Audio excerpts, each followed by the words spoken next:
I had to read this 3 times before I was comfortable in my understanding of the significance of what Vikings GM Kwesi Adofo-Mensah said to Jory Epstein of USA Today. Talking about building his new team, he said, "I will be frank, the one asset where you get nervous about not burning it down is quarterback.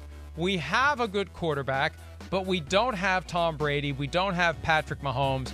The Super Bowl is more likely to win if you have that quarterback. It's very unlikely to have that quarterback." That is the most candid public assessment that we've had from anyone connected to the Vikings. Now, look, we know Mike Zimmer didn't like Kirk Cousins, but he never put it that bluntly. But it's the truth.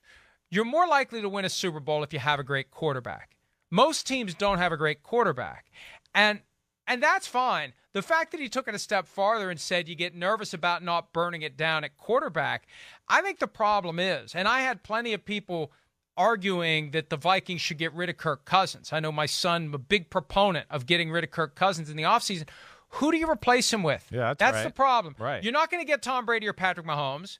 So you kick Kirk Cousins to the curb. Who's your quarterback going to be? You're going to make a play for Russell Wilson? You're going to make a play for Deshaun Watson? That's your only possible upgrade. Anything else is going to be a step down from what you have. I mean, agree with you, Mike. I mean, he's good. He's good. There's again, there's been other quarterbacks that maybe aren't even as good as him that have won Super Bowls or at least been to the Super Bowl.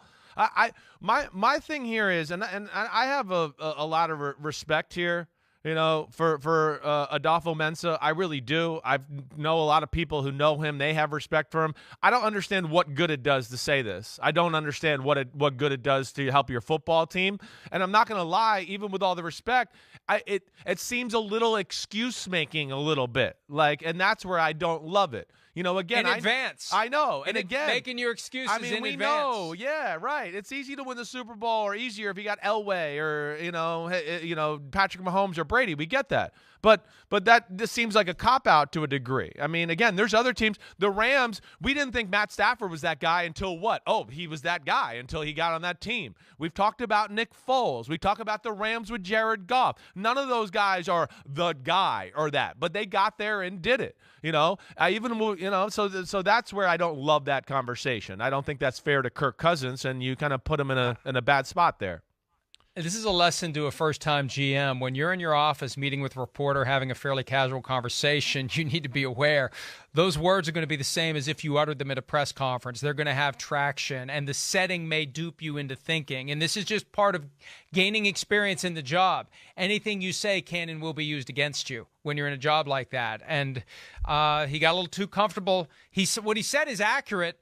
But the fact that it's out there, hey, who knows? Maybe it's just like the Cardinals with the homework clause. Maybe it gives Kirk a little red hot poker to get him to be a better version of himself in 2022. Hi, I'm Mike Tirico, and thanks for watching. Make sure to hit subscribe for the latest news and highlights from NBC Sports.